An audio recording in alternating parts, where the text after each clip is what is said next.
Welcome back to Cherry vlogs Kannada. ನಾನು ಸರಸ್ವತಿ. ಎಲ್ಲರೂ ಹೇಗಿದ್ದೀರಾ? ಚೆನ್ನಾಗಿದ್ದೀರಾ? ನಾವು ಕೂಡ ತುಂಬ ಚೆನ್ನಾಗಿದ್ದೀವಿ ಅಂತ ಹೇಳ್ತಾ ಇವತ್ತಿನ ವೀಡಿಯೋನ ಸ್ಟಾರ್ಟ್ ಮಾಡ್ತಾ ಇದ್ದೀನಿ.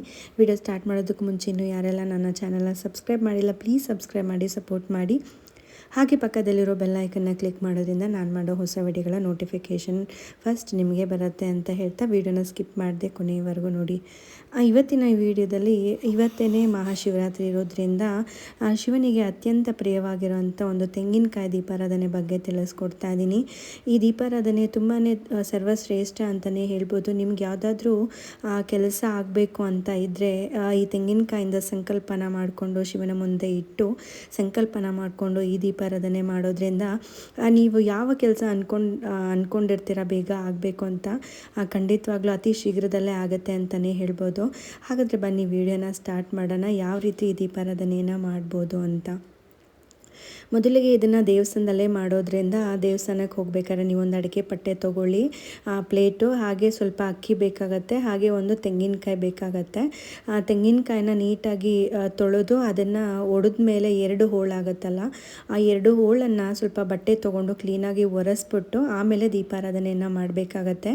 ಇಲ್ಲ ಅಂತ ಹೇಳಿದ್ರೆ ನೀರಿದ್ರೆ ದೀಪ ಆರುತ್ತೆ ಮತ್ತು ಚಿಟ ಚಿಟ ಒಂದು ಸೌಂಡ್ ಬರುತ್ತೆ, ಅದು ಸೌಂಡೆಲ್ಲ ಬರಬಾರ್ದು ದೀಪಾರಾಧನೆ ಮಾಡೋ ಟೈಮಲ್ಲಿ. ಮೊದಲಿಗೆ ಒಂದು ಪ್ಲೇಟ್ ತೊಗೊಳ್ಳಿ, ಪ್ಲೇಟ್ ಮೇಲೆ ಒಂದು ಅರ್ಧ kg ಅಷ್ಟು ಅಕ್ಕಿನ ಹಾಕ್ಕೊಳ್ಳಿ. ಮಾಘ ಮಾಸ ಆಗಿರೋದ್ರಿಂದ ದಾನ ಮಾಡೋದು ತುಂಬಾ ಒಳ್ಳೆಯದು. ಹಾಗೆ ಅಕ್ಕಿ ಎಲ್ಲ ಹಾಕೊಂಡ್ಮೇಲೆ ದೀಪ ಏನು ನೀವು ತೆಂಗಿನಕಾಯಿ ರೆಡಿ ಮಾಡ್ಕೊಂಡಿದ್ದೀರಾ ಅದಕ್ಕೆ ಅರಿಶಿನ ಕುಂಕುಮ ಕೂಡ ಹಚ್ಚಿ ರೆಡಿ ಮಾಡಿ ಇಟ್ಕೋಬೇಕಾಗತ್ತೆ. ಹಾಗೆ ಇದು ದೀಪಾರಾಧನೆನ ತುಪ್ಪದಲ್ಲೂ ಮಾಡ್ಬೋದು, ಎಳ್ಳೆಣ್ಣೆನಲ್ಲೂ ಕೂಡ ಮಾಡ್ಬೋದು, ಅಥವಾ ಕೊಬ್ಬರಿ ಎಣ್ಣೆನಲ್ಲಿ ಕೂಡ ಮಾಡ್ಬೋದು. ಕೊಬ್ಬರಿ ಎಣ್ಣೆಯಲ್ಲಿ ಮಾಡೋದ್ರಿಂದ ಸಂತಾನ ಭಾಗ್ಯ ದೊರಕುತ್ತೆ ಅಂತಲೇ ಹೇಳ್ಬೋದು. ಇನ್ನು ತುಪ್ಪದಲ್ಲಿ ಮಾಡಿದ್ರೆ ಲಕ್ಷ್ಮಿಗೆ ಪ್ರಿಯವಾಗಿರೋವಂಥದ್ದು, ಹಾಗೆ ಐಶ್ವರ್ಯ ಪ್ರಾಪ್ತಿ ಆಗುತ್ತೆ ಅಂತಲೇ ಹೇಳ್ಬೋದು. ಇನ್ನು ಎಳ್ಳೆಣ್ಣೆಯಲ್ಲಿ ದೀಪಾರಾಧನೆ ಮಾಡೋದು ಸಾಲ ಬಾಧೆ ಅಂತ ಏನಿರುತ್ತೆ ಅದು ನಿವಾರಣೆ ಆಗುತ್ತೆ ಅಂತಲೇ ಹೇಳ್ಬೋದು.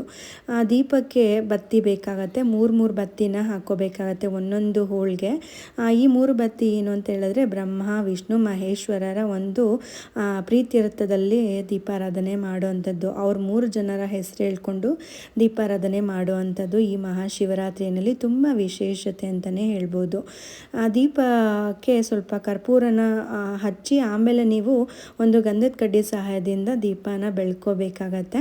ಆದಷ್ಟು ಇದನ್ನು ಸಾಯಂಕಾಲ ಟೈಮಲ್ಲಿ ಶಿವನ ದೇವಸ್ಥಾನಕ್ಕೆ ಹೋಗಿ ದೀಪಾರಾಧನೆಯನ್ನು ಮಾಡೋದು ತುಂಬಾ ಒಳ್ಳೆಯದು. ನಿಮ್ಮ ಯಾವ ಕೆಲಸ ಆಗಬೇಕು ಶೀಘ್ರದಲ್ಲೇ ಪ್ರಾಪ್ತಿಯಾಗತ್ತೆ ಅಂತಲೇ ಹೇಳ್ಬೋದು.